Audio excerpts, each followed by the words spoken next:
Bizde bayağı bu narsa toktop kaldı. Үйрөндүм, болду, акчам келсин, болду эмес.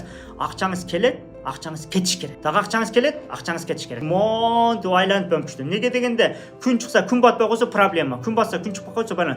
Сиз да акчаңыз кармалып жүрүп, акчаңызды аласыз, кетересиз, киргизесиз, инвестиция кыласыз. Дагы аласыз, дагы кетерсиз, дагы аласыз. Кеткенде өлдүм, жок болду эмес. Эч ким өлгөн эмес ушуга чейин. Анткени өлбөйт адам, ырыскысы бүтмөйүнчө. Кудай гарантия берген. Ушуга чейин бомж болуп көчөдө калдыңыздар, калбадыңыздар. Значит, ал жерде коркуу бар, ал жерде билбестик бар. Мен де көп нерсени билбейт элем. Мен айылда төргөм, орусчанын оосун билбейм, түркчөнүн тысын билбейм, эчтеке билбейт элем. Мен билбейм де ушундай болуп калдым деп. Чубак ажыраматыл айтканда постоянно мен буну айтам. Сен андай эмессиң дейт. Таш ошондой. Сен адамсың дейт. Өзгөрөсүң дейт. Значит, сиз өзгөрөсүз.